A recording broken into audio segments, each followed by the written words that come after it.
Buying a home for the very first time can be very exciting, but at the same time a bit daunting because there's so much involved in purchasing a home. But one thing, you want to be ready, but you don't want to rush into it.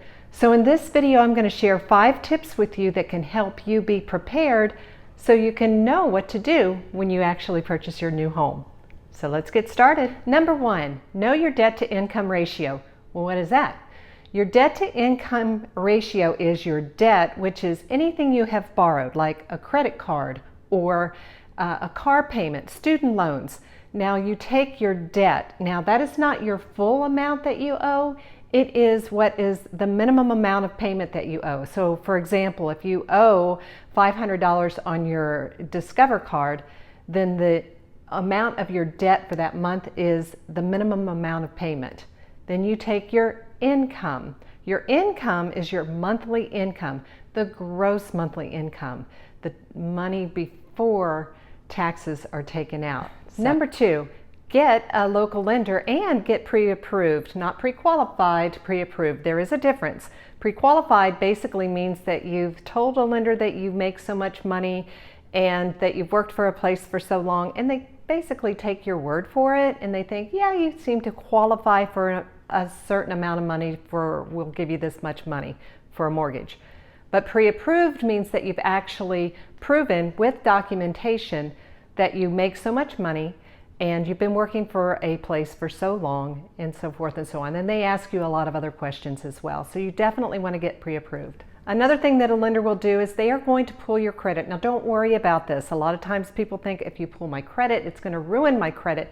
No, you have 45 days to actually start shopping for a lender because the credit companies or the credit bureaus, they know that you're looking for a house when they they see that you've been looking at lenders. So you have 45 days to start looking around and you've got that grace period. So don't worry about getting your credit pulled. The nice thing about having a local lender also is that if they find that your credit is a little bit on the low side, they are willing to work with you and help you increase your credit scores. So this is why you want to do a lot of pre-doing stuff before you actually start looking for the houses. Does that make sense? Okay. Now I'm sure you have been told that you have to have at least 20% down. No, that's not the case, because the reason why you would want to put 20% down is to avoid having to pay your PMI. PMI is your private mortgage insurance. Who wouldn't want to save some money? But you have to put a whole lot of money up front. Now the good thing is lenders know there are so many different types of mortgages out there, and there are also other kind of programs that called the down payment assistance, and they have these loans out there. They also have loans that you don't have to put any money down at all. So consider that when you talk with your lender. Now, what if you figure out that the savings you have really you're not comfortable with in moving forward? Then that's good, because you want to be prepared. You don't want to be, again, like we were talking about before, you don't want to be rushing into things. So this gives you the opportunity. Yes, you can come back to your lender, or yes, you can continue searching for another lender at a later time. So that's okay. Again, the purpose of this video is to help educate you on the process of what you need to do to prepare yourselves before you actually start searching for that home. Number 4, get a local realtor. Now, when you're on the search for a local realtor, I highly suggest that you find somebody that works full-time. I think it speaks for itself. Why? Because when your schedule dictates that you have to look at a home maybe at a certain time, you want your realtor to be available around that time as well. You also want to make sure that you are comfortable with them, you feel peaceful, you feel that you can trust them, and also that they have good knowledge about the area that you're going to be moving into. Number 5, consider what's important to you in your home.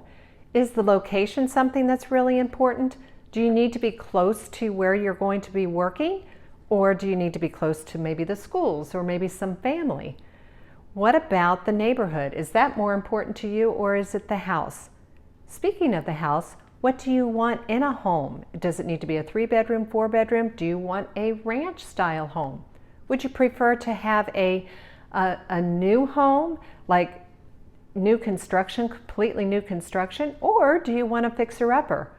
All these things are necessary and very helpful in the process of searching your new home. So it gets exciting, but have that stuff in order so that you're prepared. And again, we don't want to rush, but we want to be prepared. Well, I certainly hope you liked this video and it was helpful to you in getting more clear on what you need to do and preparing yourself for your purchase of a new home. So if you liked it, go ahead and like and subscribe. And if you have comments, what kind of things would you like to learn so we can help prepare you even more in your future purchase of a home and all that kind of stuff. Oh, geez. So, bye.